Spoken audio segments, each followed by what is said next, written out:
What's up, y'all? Welcome to the Sorry It's True podcast. It's your boy ARP, and we back. Please don't forget to like, comment, and subscribe on your way in.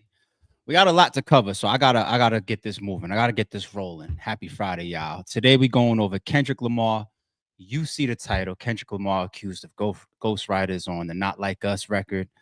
Yeah, I already see early comments in the chat saying the title is egregious. By the way, we have a huge update related to Diddy's case. Wow. We'll get there. We got the continued and never ending beef between Rick Ross and 50 Cent. We're going to touch on that topic and some of the updates there. Just that fast, we got another update related to the K Flock trial. Okay, we covered it yesterday. We got some more details spinning off of that. I'm going to loop y'all in. We got Maul as it relates to Drake and his co-host. Yeah, we'll get there. I do want to touch on the Dawn Robinson from Vogue topic that's going around. And to close off the stream today, instead of doing a voting poll, I'm going to give y'all a laugh of the day. Okay. So, once again, shout out to all the members, shout out to all the mods. We got a lot to go through. So, let's get it rolling. So, all right, let's get into what the hell is going on with these Kendrick Lamar ghostwriting allegations. Now, I want to intro this by saying we know that this is the longest and the biggest rap battle beef of all time, right? We know this. Cool, not a problem. A lot of us have enjoyed this. It's world news at this point. We're all entertained by it. It's been the cornerstone of even a lot of channels, a lot of podcasts, and I ain't mad at that at all. You know, if you're a hip hop head, you are very, very interested in all the aftermath as well as what's to come. Anybody that thinks this battle is over, there's much more to come as it relates to Drake and Kendrick.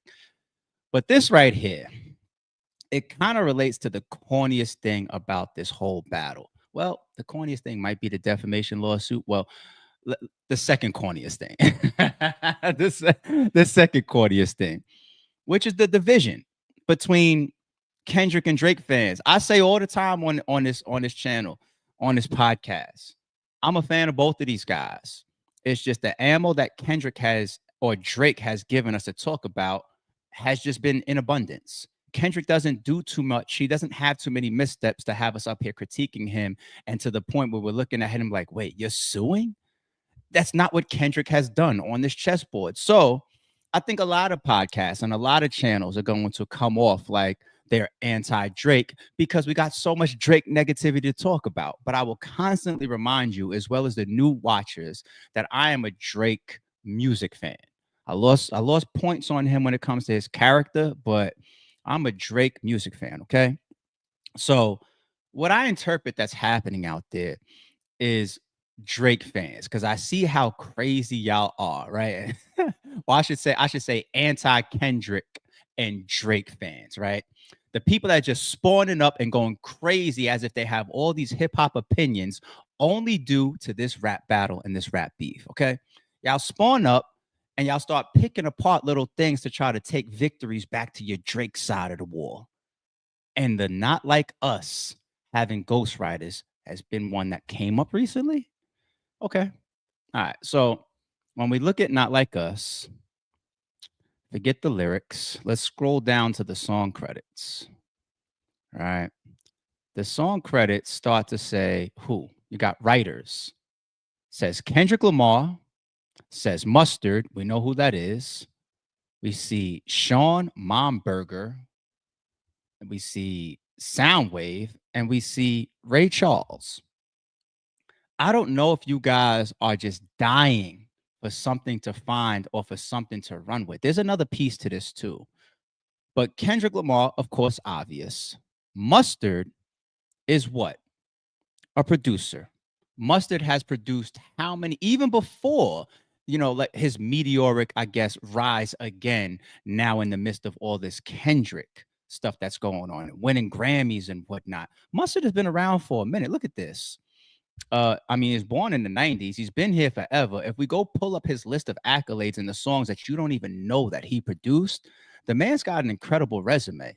So as a producer, now him being there under writers, I admit that's odd to me. Like, I don't get it. But this is what y'all running with. Okay, let's go to the second name. Sean Momberger. Sean Momberger, born in the 90s, is an American record producer from LA, California. Another producer is in here. Okay. Who is this? Soundwave. Mark Soundwave Spears is a member of TDE's in-house production team. So 3 in a row, 3 producers.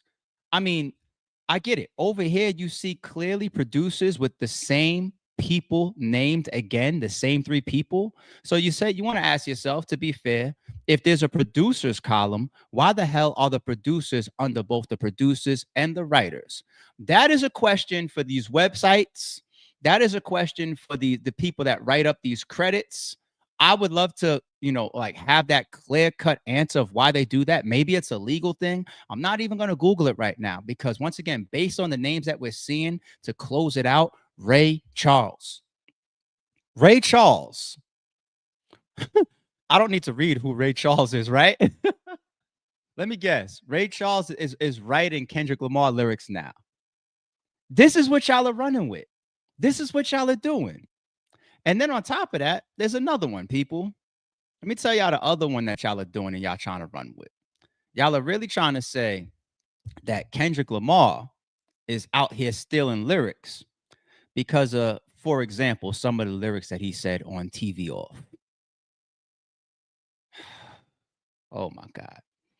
I feel like we might be talking to hip hop heads that were like born in like after 2015, and you can't even call them hip hop heads, possibly. People that are aware of rap music, people that came into hip hop, around, the Drake and the Kendrick beef, right? Maybe you guys don't understand what paying homage is. All right. What's so wild is in these stolen lyrics that Kendrick Lamar took and he put on songs such as TV Off, even I reacted to it. Okay. This is my first time listening reaction. And of course, because it's playing music, I'm not going to play it too long, but just bear with me. Ain't no other king in this rap thing, Nick siblings. Nothing but my children. One shot, they disappearing. I'm in the city with a Bring it back. like... Did you see my reaction there? I knew the lyric as he got into it. I knew the lyric. Once I started hearing the cadence and the words, I knew it. And I said, one shot, they disappearing. And I said, hey, bring it back, as in a throwback. Why? Because we all know those are Biggie Smalls lyrics. That's, you new hip hop heads. That's called paying homage. You want to know somebody that was getting called out a lot for doing that, but it was really just part of a battle? How ironic. Hip hop heads, are you with me? I'll leave that there for a quick second as I continue to explain it. I'm going to bring it up. In the midst of a rap battle, people pull on all different types of angles. Some are true, some are false, some of it are exaggerated, some have a little bit of gray area. We pulled it up in a recent stream. Jay-Z and Nas sitting next to each other. They battled each other, one of the most epic hip-hop battles ever. Sway asked him, hey, man, so, during the battle, it was alleged, that you said he only has, 1 or 2 hot albums. It was written in Illmatic. Like, did you mean? And Jay's like, nah, I didn't really mean that. You pulling on angles. He's saying it in front of Nas. He's admitting it. But it hit in the rap song. It hit in his battle, right? Now, what I'm getting into right now, another person that was picked out and targeted and made to have fans believe that you steal lyrics during a rap battle used as an angle was Jay-Z and Nas once again. And when Jay-Z addressed it, it never came up again. Remember how he addressed it? He addressed it real clever. He addressed it real smooth. He addressed it on a hit record. Y'all remember this? What more can I say? Play this at a concert. You ever hear this song at a concert? Sometimes even in a club. This is one of them. But anyway, where is it? I'm not a biter. I'm a writer for myself and others. I say a big verse. I'm only bigging up my brother. I'm bigging up my borough. I'm big enough to do it. I'm that thorough. Plus, I know my own flow is foolish. So the rings and things you sing about, bring them out. Even the bring about. It traces into T.I. Bring them out, bring them out, bring them out. It's hard to yell with the barrels in your mouth. Oh, so T.I. did it too. He just ripped off Jay-Z. No, it's Homage. What's up with you new fans? What's up with y'all? And God forbid, you Drake fans, right? You Drake over fans, you Drake stands, not even fans, stands. Really, really try to run with this as an angle. God forbid you look into your God, your Savior's backyard. The man had reference tracks come out on him. We don't call people that obviously use past lyrics in an obvious manner to pay homage or to do callbacks and call that ghostwriting or stealing. But a reference track where it comes out later, like, hey, I wrote this whole thing, the whole skeleton, everything. And then we say, oh shit, that whole Mob Tie song, that wasn't all you. That wasn't homage. That wasn't a call to something else that was public. That was exposed later on. References? Drake's got 1 billion. 1 billion. One of the biggest accusations on him right now, i.e. Peekaboo, ties to XXX doing what in Drake's direction? Not just calling him out saying, I don't like. It started from what he said was theft. What's wrong with y'all? Y'all sick in the head? Y'all are sick. Y'all are sick. And I love the video in the stream that we did when I broke down the only conclusions that I could have as to why Maul and academics do the things that they do for Drake. And they do it to fans. The gravity of these artists and these celebrities has you guys losing your fucking minds. It turns y'all into groupies. It turns y'all into idiots. It turns y'all into illogical thinkers. It turns y'all into stands. Thank you so much, Eminem, for creating that song, because we get to reference that and just remind each other, like, these people really exist in the world. There's somebody that will drive off of a fucking cliff for their favorite rapper. Let's move on. Diddy. Oh, my goodness. Oh, and I want to say this real quick in the transition to our next topic. Shout out to our mod Jay. Jay has been lately taking on the responsibility, damn near, of timestamping our streams.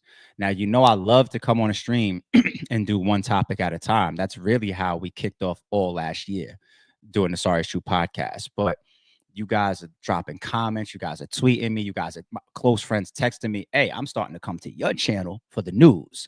You guys are forcing me to cover more topics faster. So instead of like, okay, this happened and we'll get to it tomorrow, you guys are forcing me to do streams like today where I got 6, 7 topics that we got to cover. You know what I'm saying? And I appreciate it. I appreciate the motivation. I appreciate the support. And Jay, when we have streams like this that got like 6 or 7 topics we got to go through, she's time stamping them and I'm always pinning them to the top. So Jay, I appreciate you because it's damn near a job within itself. You know, this is a team effort, y'all. So I appreciate y'all. All right, let's get to Diddy. What's going on with Diddy? What the hell is going on with Diddy? You talk about bombshells. I'm going to shut the hell up and just let y'all hear for yourself. We just broke a huge story on the website. Unbelievable story. Remember the Cassie video? This is Diddy beating Cassie in the hallway of the Intercontinental Hotel in Los Angeles back in 2016. Everybody assumed this video was going to be a really important part of the federal case, even though he's not being charged for this. The prosecution wanted to play this video to the jury in the federal case.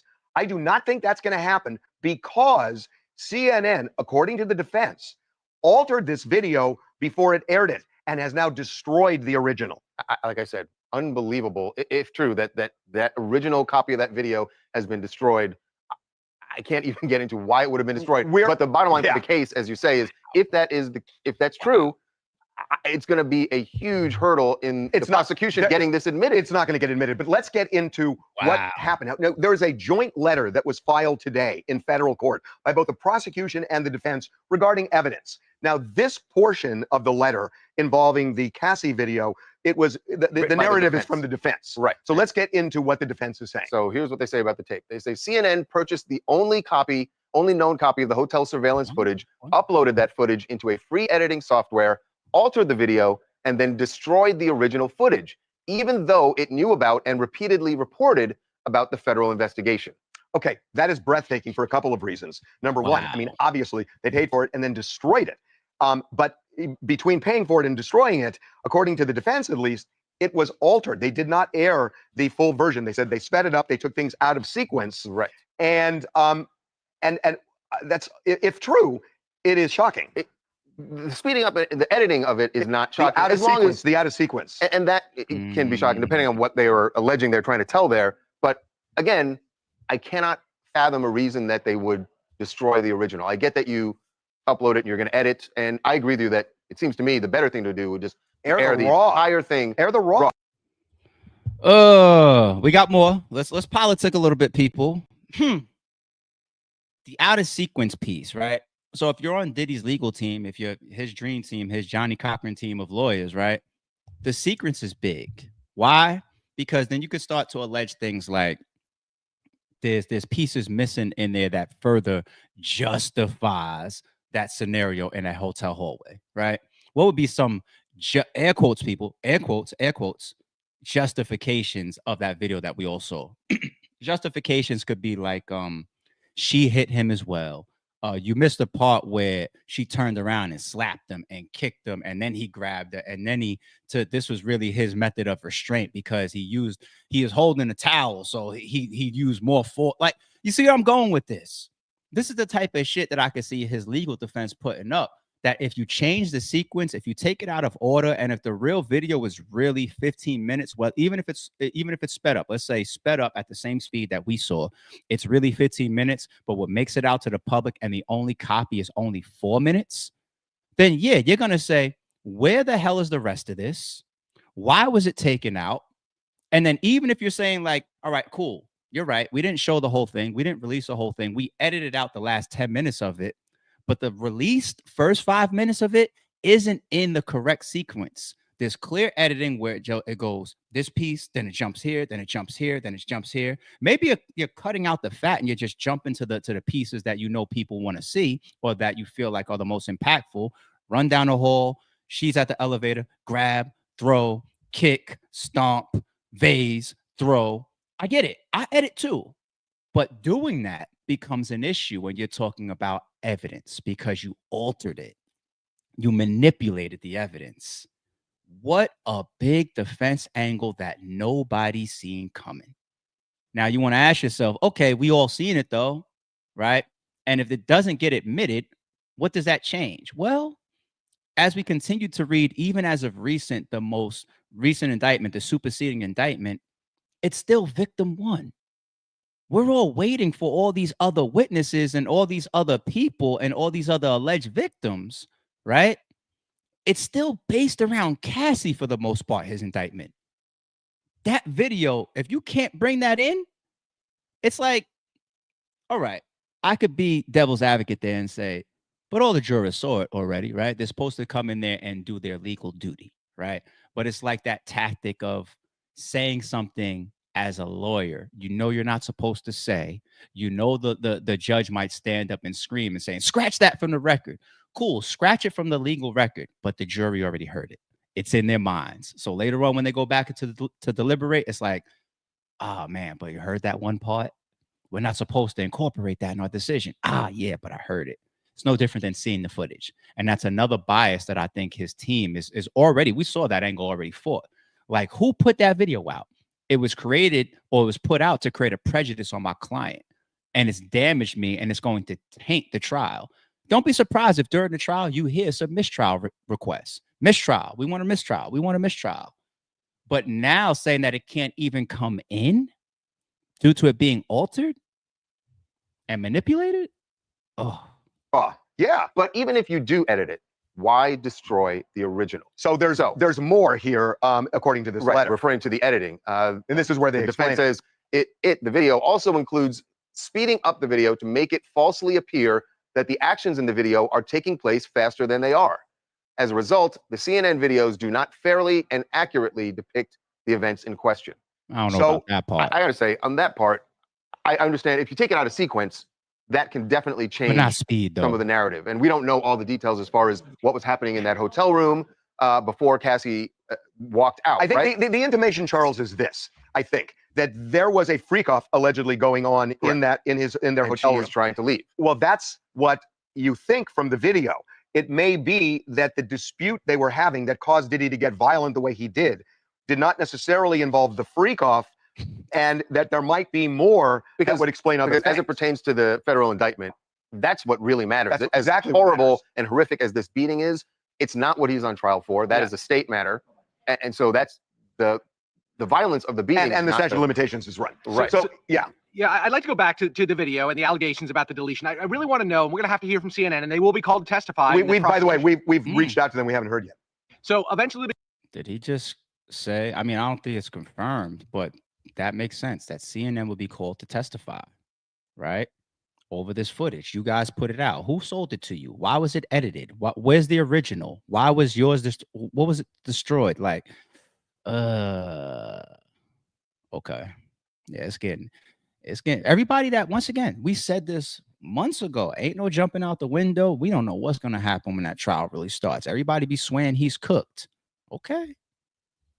Be called to testify, and in that they're going to have to talk about what was on that video originally. It could be that the original had, remember, this is hallway surveillance, a static camera in the hallway. So it could very well be that there was 10 minutes or 15 minutes of just static hallway footage beforehand. There's no reason why they deleted the original. That is inexcusable. What my information is that the Intercontinental Hotel, it was in Century City. They closed that down, and it's a new hotel now. So there's nothing that anybody can go not to. Going back to any server. No, it's gone. Yeah. It's gone. I guess the point I'm making is that, so they have, let's call it 5 minutes of video CNN that they aired, and there's an allegation that they've taken it out of order and they've sped up what we saw on television when CNN played it. I just wonder if CNN still has the original of what they played before they edited it. They clearly have destroyed the original. I just wonder what they still have. If, to your point, Harvey, they have taken that and they have forever altered it so that it can't be recreated and puzzled together, that is a death knell to tape into the potential of the prosecution. We should explain. I don't want to get too legal, Jason, but every lawyer learns this in first-year law school. It's called the best evidence rule, that you are looking for the best evidence, which is the unedited version. If there's an edited version, it's inconceivable to me that a judge would allow that in before a jury, because it doesn't necessarily represent the actual events, even though you could argue, well, it basically does not good enough under the best evidence rule. You have to have the full, unfiltered, unedited version of it. And so if the judge knows that there is, and by that point, by the time the trial starts, CNN certainly will have to answer to the judge, if no one else, if not to their audience, why they would have destroyed this. But if the judge knows that there actually is more video that we're not going to see, you're right. I don't know how the judge would allow this. It's just really basic law. Best evidence rule. I just learned something new. So if I ever present video footage as evidence in defense for myself, or while being a plaintiff for an issue that I have, I ain't editing shit. Here you go. Here's the whole thing, or at least everything that I have, right? If I have 4 minutes and it's playing at normal speed, I'm not speeding it. I just learned something new. Best evidence. Wow. Don't edit shit, man. Don't edit shit. Don't change things. Don't try to alter. Don't try to clip out your screenshots and whatnot, because if it comes about that you have manipulated any type of evidence in that respect, even if it's a claim, like let's say you're people, this type of stuff isn't just for if you think you're going to get federally arrested and have RICO charges put on you people. That's not the only thing we're trying to learn here, right? God forbid you can have an accident, right? You can have a dash cam. Your dash cam footage can show that somebody just swerved, cut over a bunch of lanes and just, swerved into your car, right? Now, when you turn that footage over to your lawyer, to your representative, or to the whatever, right? Because maybe you want to sue the person that swerved into you, right? For damages to your car. Don't chop it. Leave it alone. Okay. This is the learning pieces here. That whole best evidence thing, I just learned that. Because if I'm the one that swerved and hit your car, and I go hire the type of attorneys that I hire, and I see you present that footage that is chopped up, I'm gonna say what Diddy's team just said.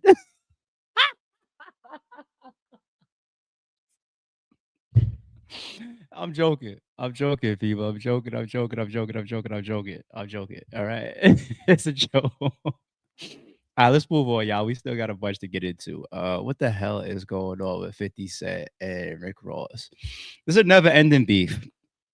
Now, I think it's real easy to say, this ain't no real beef. They just do some internet shit. It's just back and forth. Recently, Rick Ross said something like, if I feel like waking up and promoting and getting the pot stirred or whatever, I'll just diss 50 Cent. I don't let my memory evade myself. I believe in their capabilities, and I also believe in their entourages. How many times did they say it's the entourage you also got to watch out for? Sometimes way more than the actual people in the middle. Okay, but let's not forget, the Rick Ross and the 50 Cent beef also includes crossing paths. What at like it was a show or a concert or something, and 50 Cent, Tony Yayo, G Unit, they put hands on Gunplay, threw him around. He looked like a rag doll in the midst of all of that shit. Remember that footage? It's out there. That's the footage that also includes Mike Knox. He got pepper sprayed. While he was getting pepper sprayed, Gunplay looked around and he realized, oh, that's my chance to get some get back. He jumped on Mike Knox. That footage is still out there on the internet. That's a physical altercation. That's when Rick Ross is running around. Rick Ross and Gunplay is running around like this. Okay. That's those days. Okay. Was that Triple C's and everything days when you had Torch running alongside with them and everything, right? I remember those. I always liked Torch, New York rapper that ran with them. I always liked Torch. Torch had a hit. Real Estate. Go pull up Torch, the song named Real Estate by him. That shit was tough. Anyway, so you have a situation like that. It's not on video, but it's been spoken about in a lot of public circles that when Rick Ross and Jeezy cross paths backstage, hands was put on each, things popped off, right? So I don't put nothing past them. I think 50 will always be an active person, whether it's him or the people around him. I think Rick Ross has enough people around him, and I think he's also willing to protect himself and his image if he crosses paths with people. But 99% of the time, I think Hollywood, I think the music industry, this is my true belief. I really believe that they situate things in a way to keep big money drawing artists away from each other. This goes for touring. This goes for promoters. This goes for award shows. Even if they put these people in same award shows, they will at least try to put some distance between them, right? Like now we've seen shit pop off at award shows before. Shout out to Young Buck, right? Stay with me. My references are quick sometimes, but it could go there no matter what. But I think for the most part, like this is because ask yourself, like, wait, 50 Cent and Rick Ross all these years aren't crossing paths in all these major cities where they're at to promote and attending award show. If it's the Super Bowl, everybody's there to pick up a bag. If it's the NBA Finals, everybody's in that city to pick up a bag. If it's the Oscars, if it's the Grammy, what like these big times and big events and points during the year and they could also pull up on each other. Everything that they do is public. Rick Ross is probably posting on his Instagram right now. Meet me here tonight on Saturday. We going up tonight. We at this club promoting. Hell, even a concert, the Big Meat shit that got shut down. He was still promoting the after party. We still going up here tonight, right? They could pull up on each other at any fucking time, but they don't. So at least they keep it at that level for the most part. They both getting old as shit. You know what I'm saying? Nobody wants to see anything really happen. It could, but in the meantime, this is the type of shit we still get. So Rick Ross, he jumped on 50's heels recently. What's going on with him, man? What's going on with him? 50, who own your masters? Who own your masters? I buy your masters. You better shut up. I will buy your masters. 50, who own your? Yo, I hope that makes me laugh the way it makes y'all laugh. And that's not the laugh of the day. Trust me, I'm saving that to the end. I hope that makes I don't know why. Maybe it's just me. But the way he said it and the way he's laughing and he paused, first of all, he says it like it's a secret that he knows. Like, who owns your? It makes me want to go Google it, to be honest. Who owns your masters? Who owns your masters, nigga? I'll buy your masters. It just sounds like, yo, keep playing. I'll fuck your woman. That's why I love their back and forth. because the shit is just still entertaining. I ain't gonna lie. Wait, what? Let me see if I see anything in the chat. Somebody knows something I don't know. He'll buy the man masters. Listen, people have went after masters out of spite before, right? Now, 50 Cent's masters are going to be extremely expensive. You know, you got to be like a Michael Jackson to jump out there and say, yeah, I'm going to just cop the Beatles shit. Like, you know, like real talk. Like 50 Cent's catalog and the masters to his catalog is probably going to cost you a hefty penny. I'm not saying that Rick Ross don't got some of that down payment on it, whatever. Rick Ross got a lot of money, but I don't know. If I own 50 Cent's masters, especially like if it's like his entire catalog, what's a number that I would go for, man? Hey, you could have this for, it's gotta start at like at least 100, no? More than that? I don't know. I gotta do some research on other times masters were purchased. Like I want to look up the price of the Beatles and some of these people have sold some of their catalog before, right? I think Future did. What's the amount that he sold it for? You know, so you use situations like that to maybe gauge, but it still continues with this guy. And I thought this was funny too. 50 who? Now, going after 50, asking him what's going on with his whole production development. Look at this. It's been a year, 50 Cent. What's taking so long? Oh, is that 50 Cent excited to announce the expansion of G Unit Film and Television through the launch of My G Unit Studios right here in Shreveport. Now, you continue with that at 50 Cent. What the fuck is this pic, pussy nigga? Who drew this? So he's calling them out for the digital designs. You see that a lot online too with like real estate. You know, people will put together these virtual depictions of a home sometimes that somebody once built. You know, we're not in the old school days of just like a blue piece of paper and showing somebody a blueprint like an architect might put together. We're at a digital era now. But 50 Cent has been posting and promoting this type of stuff. And what does Rick Ross do? He says, oh my God, at 50 Cent, I could imagine your amount of disappointment.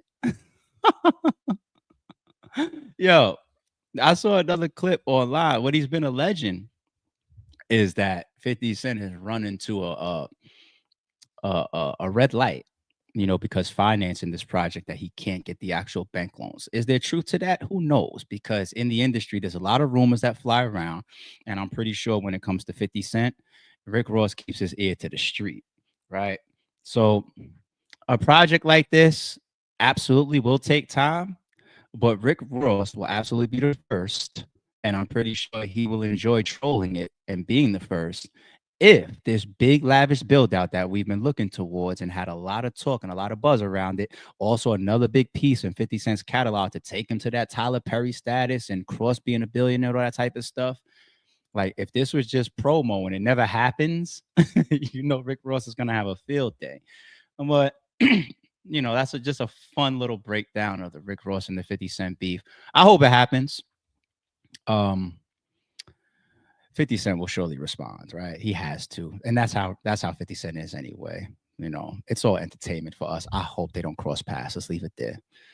Let's get more serious for a second. K-Flop and his trial. Let's get more serious for a second, people.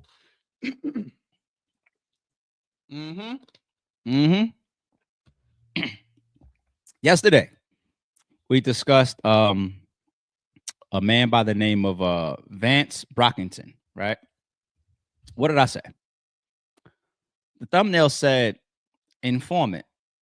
I said I didn't want to jump all the way out and call the person a snitch, but if you heard my tone, if you heard the slight alluding I was doing, I said logically it could be one of three situations.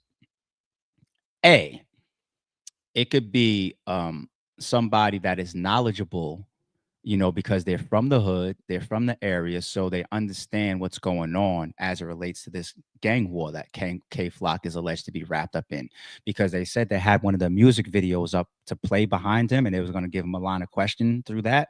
And then also they asked him about hand signals, right? Hand signs. So you would ask somebody like that if they're from there and they understand that stuff. B, an actual gang specialist, like you bring somebody in from the prosecution and the state side, somebody that studies the local gangs or studies gangs, period, and can come in as an expert and say, this hand sign means this written up on the wall means this, this call means that. When they say this is what they mean. This hat, you see what I'm saying? An actual gang specialist, okay? Or C, somebody that actually is part of one of these gangs and wrapped up in all of this shit and has the knowledge via that, right? Turns out our answer is C. Okay, our answer is C. Hashtag, shout out to College Kid, by the way. K-Flock slid for his big homie Vance Brockington after he was shot in 2020. Vance was reported to have testified against K yesterday. K is facing life in prison. Wow. Let's let that sit in for a second. And then you see the title over the post itself. Friend who testified, K Flock got revenge for him after he was shot, identified as Vance Brockington. Wow. Wow. So allegedly this is them two on the block slap boxing. Wow. Wow. Never been a loss for words type of nigga or put anything past any human. Wow. This witness is Vance Brockington. Wow. So let's go back to the inner city's Twitter real quick. And I did a deeper scan just to find, the line of questioning, because once again, inner city, this Twitter is in the building following the trial for us. He's one of the people that's in there doing press and doing coverage, because we're not getting video footage of this. There's no cameras in this court. Right. So I further scanned his response and reaction to what was going on. So look at this. Okay, now in U.S. versus Perez, K-Flock trial day 3, cooperator Brockington still on the stand. Inner city press is covering. Okay. Look at this thread. He's like playing stenographer on Twitter for us. AUSA, Attorney USA, after you got shot, who called you in the hospital? Brockington, KK. We heard that name before in the paperwork that we read yesterday. He said, we got you, bro. Question, KK is the defendant? Answer, yes. He was going to retaliate against who shot me. Wow.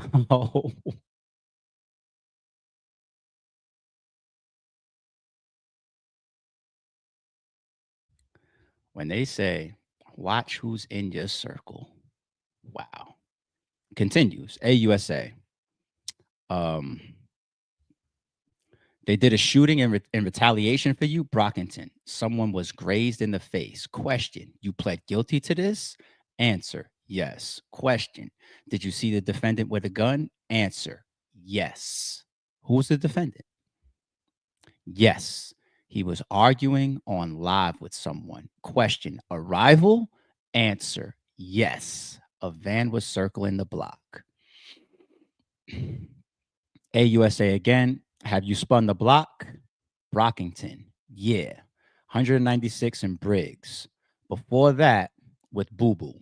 We never even heard the name Boo Boo before, but we have now. Judge, did you say boom? Answer, boo.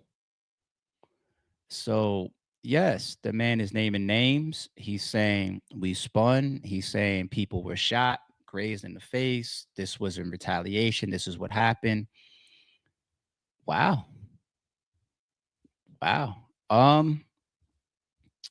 You really have no choice but to call that person a snitch, right? Because, i.e. the Instagram post that we just put up, and based on what we're seeing coming out of the court and the paperwork, this person was with K-Flock. He was in street shit with him. They were spinning together. They was retaliating together. It makes me want to go back to the initial indictment and see if Vance Brockington was also arrested with K-Flock. I don't know why, though, because K-Flock was arrested for that initial shooting, right? Even though they said there's other shootings that happened that they got in his paperwork now. But when was Vance Brockington arrested? Let's say that he was arrested and that was some type of motive that he was given to then turn on K-Flop. When was he arrested and what was he arrested for? That will probably, you see how we keep building up things that we're going to figure out and come back with? That's what I want to know next. At what point did he get arrested? Because that's going to be possibly tied into why he's testifying this stuff against his homie right now, right? You know, they say that is a clear definition of a rat or a snitch. You know, you're involved in certain things and you're supposed to accept the repercussions. You get jammed up for whatever reason, and then you provide information to attempt to put yourself in a more preferable situation or outcome. He's on the stand. We said yesterday, K-Flock got a bunch of charges we didn't know about. Didn't even know that it was a RICO. When we talk about an uphill battle, there you have it. Oh, all right, let's keep moving from that. Keep the updates moving around. I'll keep my eye out as well, and y'all keep me in the loop if y'all see anything as well. But let's keep moving to the next topic, y'all. That's insane.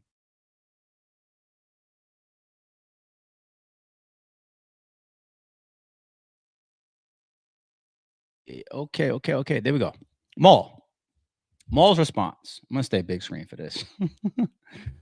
So, you know, the whole Maul thing with Drake and his relationship with Drake and how he turns the sky purple for Drake at times. I always say I fuck with Maul, man. I really hope he can one day turn a different leaf in towards how he conducts himself when it pertains to Drake, because everything else I've seen from him when I followed him more closely when he was on the Joe Budden podcast, he was a sturdy guy. I just don't get it. But, you know, he supposedly got into his female co-host or got into it with her over some Drake stuff. Now, you know, we're a team. We're podcasting. We make money together. We work together. We see each other every day or weekly or by whatever it is, whatever the schedule of the Maul and Rory podcast is. That's how frequently we actually are together. We spend time together. In this video, he says, "I love you" to her, right? So that's supposed to be your initial loyalty to your co-host, your colleague, the person that you love, the person that you're always around. But it doesn't look like it plays out that way once again because of Drake. I don't know what's going on with people, man. Let's check this out. Oh, Baby D, while we're here, I do want to apologize last week because you were upset at me because I laughed at a post, and I didn't want you to think that I was laughing at you. I was laughing at the post because we had just laughed about the post. So I don't want you to think that it's not love. It's always love from me to you. I love you and I support you. I just thought that the post was funny because we said that it was going to end up being a post. Well, Rory said it was going to end up being a post. So I want to apologize publicly. Do you feel like you did something wrong? No, I didn't feel like I told you. So then why are you apologizing? Because you felt like I did something wrong. I told you that. What? Shout out to her. I'm glad that they picked an intelligent woman to co-host. You can see by her little sarcastic interjections of she's already catching on to it, where she's already like, this is fuck shit. You could tell. And then the way that she's asking and interjecting certain questions and call outs, she's smart and she's sharp and she's not going for it. Well, your energy spoke to me. Damn, my energy spoke to you? Yeah, I'm an energy. This is love language. Yeah, I'm an energy. I read energy well. I read energy. So, you know, they brought it to my attention. Me and Rory spoke about it. And I was like, but I didn't do anything wrong. Like, I have that thing in me. I know when I'm doing something. I think any healthy mental person knows when they're doing something wrong. Even her little quick moment there. Okay, all right. As a smart woman, you got the right one, Maul. At no point did I think what I did was wrong. So when me and Rory spoke about it, I was like, yo, but what did I laughed. I got laughed at. Nobody got laughed at in 2024 more than me. Nobody. I was laughed at more than anybody on the planet Earth last year. I ain't laugh at you though. What? I laughed. Hold on, wait. I laughed at you to your face. I laughed at you to your face. I wouldn't But go I on. couldn't laugh at you to your face because we weren't together when that happened. She's good. I want to sit down and have a debate with her. I like her. But you had already laughed. Pooh, you had already laughed at me to my face about it. We had already had that conversation. And then when it made a post, when the post was made, which Rory said it probably was going to end up being a post, I was laughing at that. Like, so it was just all, I thought we were all laughing together. I have a question. Okay. If when niggas was saying disrespectful shit about you and making fun of you on the internet, if I laughed, if I had hashtag DJ Head, if I had retweeted that and laughed, would I have a job? Yeah. Okay. This has been another episode of You've laughed at me on the internet before. No, I have not. Not when it came to all that shit. People calling you a dick rider and all that shit. But nobody. But that's why I think we was on a different page because I didn't think that post was disrespectful. Nobody said nothing. Yo, she clearly used the opportunity to throw that in there. I didn't do that when niggas call you a dick rider. I like her, man. I gotta watch her. I gotta follow up on her a little bit more. Nothing disrespectful about you.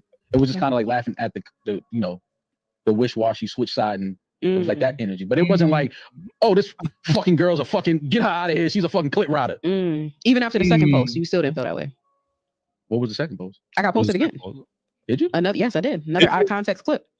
Oh yeah, I laughed at that, but I didn't laugh. Oh yeah, post because that wasn't a second post. There was a second post. Yeah, there's a second time. I did. Oh, yo, Maul. Why this girl got you trapped running into all these brick walls, man? What the fuck is going on? She got you looking crazy, man. You know what this reminds me with Maul? When Rory was trying to tell him, like, yo, Drake asked Kendrick to talk about the pedo stuff. And he was like, yeah, he asked him. He when did he rap that? He rapped that? Yeah, go listen to the lyrics. Like, all right. Well, anyway, yo, she's killing him right now. Killing him. That it was like, oh, it's just another post. But the first post I laughed at because we had just spoke about that being a post. But it wasn't like, I wasn't laughing at you. I was laughing at the post. You get what I'm saying? So that's why I didn't feel like I did nothing wrong. But because you felt like I did something wrong, I have to apologize and let you know that it wasn't a personal laughing at Damaris thing. It was just laughing at that becoming a post. That's all that was. Got it? Do you accept my apology? Sure. No. We ain't doing sure. Do you, Damaris? She gave you an answer. Accept like my apology. I don't know what you want from me. I'm asking you, do you accept my apology? I don't know why you're. I don't know. We have been in this office how many times since that happened? And how many hours? No, how many hours? That was only one time that we were off camera that you did this apology. That's number one. Number two, you're not sorry. I saw you one time since that happened. You're not sorry because you don't think that you I didn't say sorry. I said I apologize. It's a difference. I'm never sorry. So then what's the definition of I apologize? What are you apologetic for? I'm apologizing if you took what I did as something that was like, laughing at you. Not that it was weird. Like laughing isn't weird. I just laughed at a post. Like that's not. I laugh at everything. I laugh at shit about me. Like I laugh. Okay. But it wasn't. But because you took it personally and you took it like I was laughing at you, I had to clear that up and let you know. Like no, I wasn't laughing at you. I was laughing at that actually becoming a post after we spoke about it becoming a post. That's all it was. Okay. And we only saw each other once after that happened. I saw you Wednesday and I saw you Thursday. And today is Monday. So I saw you twice? This is the third time. You also have my phone number. Yeah, but I gotta apologize publicly. I can't, So then the apology is not for me. It's for it's for you. Okay. But I'm apologizing because it was something that was public. It was a public post that you felt the way about. So I have to apologize publicly to you. No. This is a sick Negro. See what I'm saying? Yeah. I could have called you behind the scenes like, yo, my bad, but that don't really. It's like, no, nigga, you still laughing on the post though. So I could have done that, but then I would have had to apologize publicly as well. This is insane. So I'm just apologizing publicly because I don't want you to feel like I was laughing at you. I'm never laughing at you. And if it was something disrespecting you, I would have never laughed at it. Okay. But I didn't think that was disrespecting. I thought it was just a funny post. So I laughed. Okay? All love. I'm not going to lie to you guys. That was insane. Maul, there's still... I still believe in you, Maul. You could still clean up what you have been showing the hip hop world and your fans and the people that check out your podcast, your supporters. You can still change this perception of yourself, homie. You can. Because me, I know I don't tune into their podcast daily or week. I don't catch everything. I watch them though, and I fuck with them. Shout out to Maury and Maul and Rory's podcast. But what comes across the headlines the most is the Drake and Maul shit. And it's just like, that's why even he said in 2024, nobody made more fun than but why? Right? Like if you took, if people started clipping me up and just made a whole collage of me talking about Drake or Kendrick, I wouldn't be painted in that picture. Like he's just saying a bunch of irrational, crazy, stupid shit, dodging, having selective memory for Drake or having selective memory for Kendrick. Maul, man, this Drake shit got you looking crazy, my nigga, which is why you said they was on your heels the whole year. My nigga, we're begging you, Maul. Whatever Drake and you got, please stop. Please, we're begging you, Maul. We really are begging you. Over here in this chat, we're begging you to stop this, Maul. Here's a Drake bar for you. Keep up, y'all, for you Drake fans. Academics is already so far gone. Maul, we need you over here with us. And when I say with us, I don't mean Kendrick, because I'm not on his side. We need you over here with the rational, straightforward, logical, unbiased podcasters and bloggers and public figures. You're one of us, man. This is like the Chappelle Show racial draft. Like, we're not letting you go yet, man. I know you. Maul, I know the real Maul is in there. I know it. I don't know what type of phone calls and DMs and text messages or voice notes Drake is sending you that got you turned out like this. But you got to stop. I know there's hope. We're not going to close out 2025 like this for you, Maul. Okay? We're not. Please. There's hope. Yeah, man. They was letting people go in that shit, right? Did they like throw away Tiger Woods in that shit? I forget. The racial draft was classic though. All right. Quick one. I did see this, people making a lot of rounds since we're in news mode. Let's do it real quick. Oh, my bad. Hold on. Let me get the volume on. Hit she made. Off them hits, she would still be getting enough money to pay some rent around this bitch. I get a monthly check every month. There's some work out there at 2 o'clock. I gotta start pulling up at this time. Yeah, I get a monthly check every month. If them people own they would be able to pay for something with their check, you know what I'm saying? And people are on your forever. Now, it need to be like if you do a deal with a record label, they got 5 years to eat off that shit, and they got to give you back. Right now, it's some 20 years, and there's a lot of stipulations that they really be f***ing over you. But it should be 5 years and then take it back. You know what I'm saying? Ain't no way they ain't get their money back in 5 years. In Vogue chick living out her car. Never should she do that. Look at her. You guys, for the past almost 3 years, I have been living in my car. I said it. Oh my God, it's out. I've been living in my car. Oh my gosh. If you remember, if you guys were with me, in 2020, I did like 105,000 interviews. And in the interim, I was living with my parents in Vegas. And that was wonderful until it wasn't. I love my mom, but she became very angry. And a lot of her anger, she was taking out on me, and I was her target all the time. And I was like, I can't deal with this. Like, I respect her too much. Let me get out of here. And I was sleeping in my car for maybe about a month in Vegas. And then the guy that was co-managing me at the time was living in LA. And he said, you need to come back to LA. Okay. And he said that I could stay with him. You guys. Now, this is nothing to joke about for me personally. I think seeing this news, she was the main attraction, right? She was the Beyonce of En Vogue, right? Wasn't she? She was the main attraction. She was the standout. This is actually sad to see. It's not shocking to see. Now, there's a lot of people that's shocked right now. It's not shocking at all. We're going to get into the realities, but it's sad. It's sad. I don't remember nothing wild about her. It's not like there's reports that, this megastar over here made $20 million. And then we heard later on in their career, there was some cokehead. And then after that, we hear that they're broken. We go, what do you expect? It ain't that.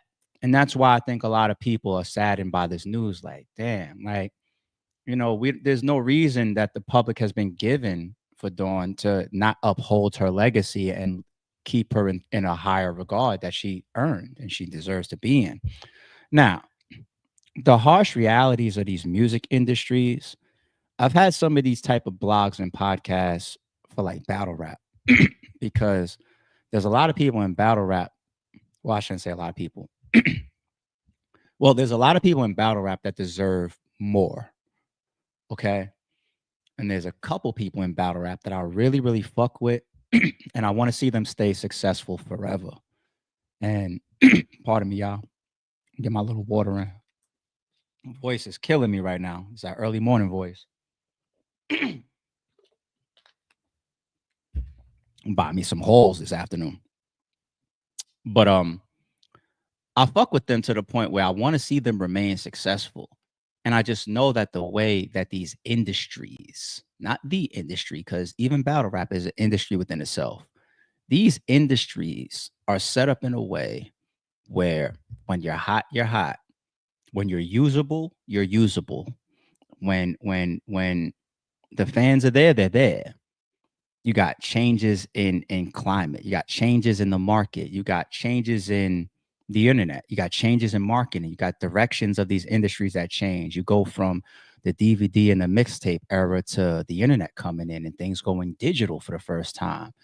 You got things going from hard album copies and vinyls and whatnot and tape cassettes to CDs, and then from CDs to digital, from digital to streaming. Like, people don't even buy albums anymore, and it's just the world keeps changing, and the industry will move away from you, man. It'll move on from you. They'll Wesley Snipes you. You know what I'm saying? I was always of the opinion when you got passenger 57 Wesley Snipes, that Wesley Snipes, doesn't go to jail for tax evasion or whatever it was for a year. The powers that be, they fix that. He's too big of a commodity to let him go sit down in jail right now. Versus later on in his career, he's not this big, Hollywood studio titan, and they let him sit down.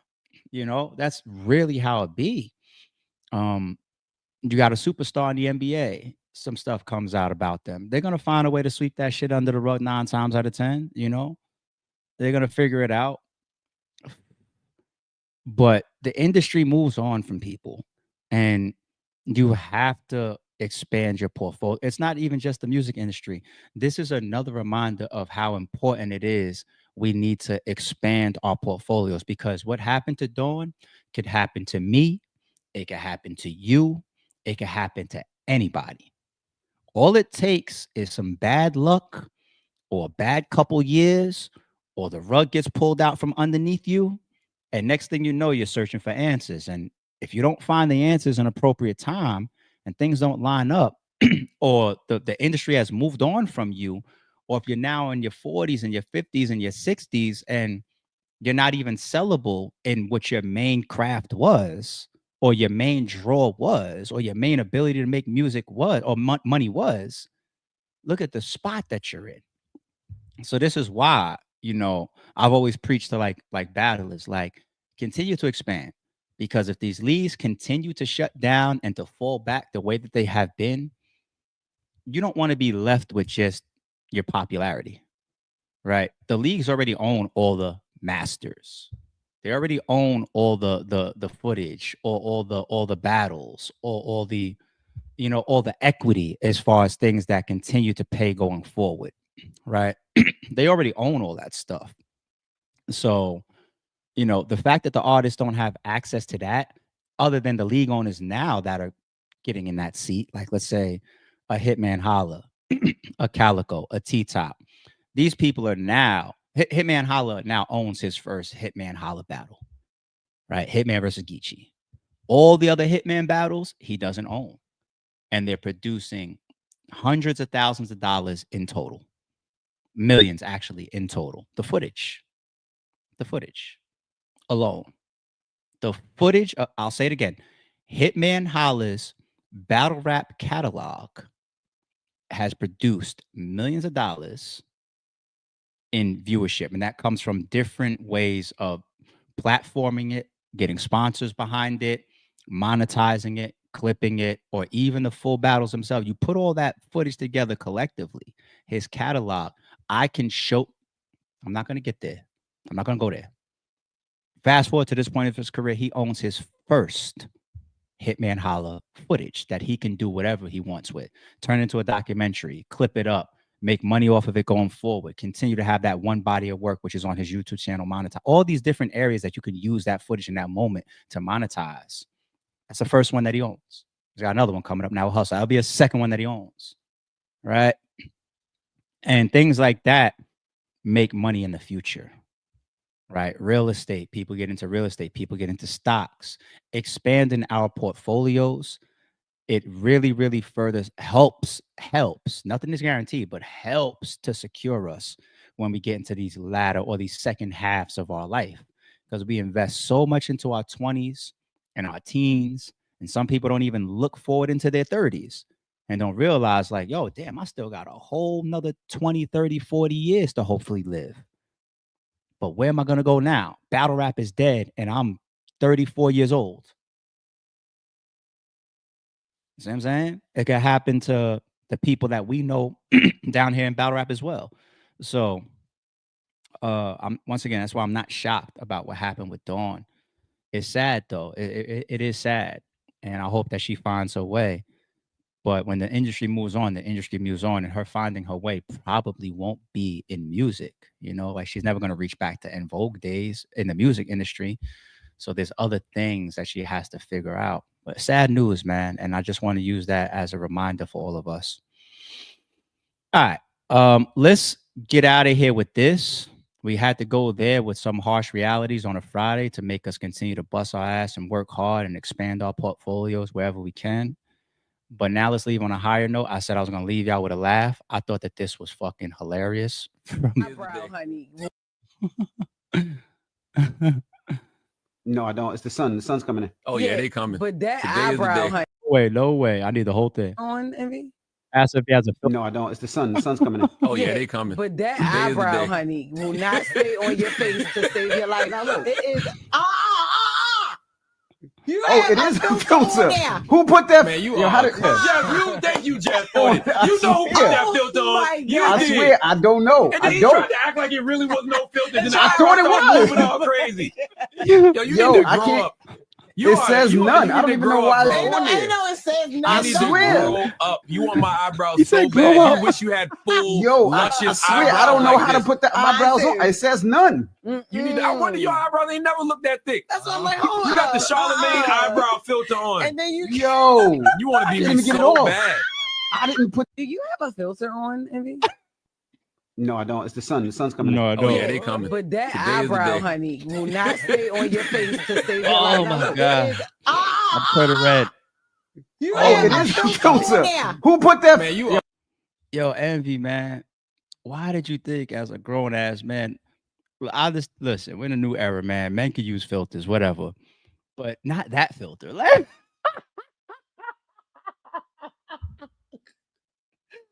that's number one.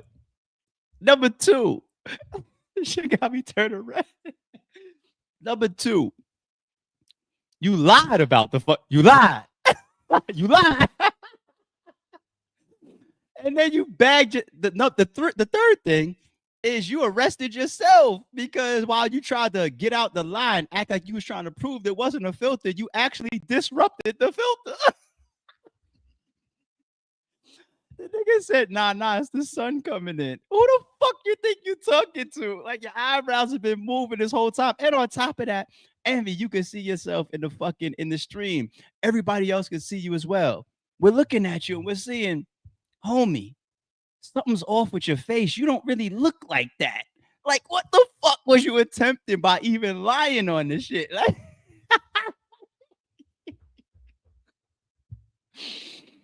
Yo, like I said, man, we had to get up out of here with a laugh, man. Oh shit! Shout out to Envy. Shout out to Charlamagne. Shout out to the whole Breakfast Club. All right. Hope we had a fun stream. We covered like what 5, 6, 7 topics, whatever the case may be. We'll see what's going on for later in the day. If not, worst case scenario, we will be back tomorrow morning. I appreciate y'all. Enjoy y'all Friday. Don't confuse silence with work ethic. I'm a boss making decisions, my first fetish. The verse cherished is perfect, that's a reverse blemish. I drop it, connected to block, learn Tetris. This is the Sorry True Podcast. Welcome to the house of. And shout out to the members.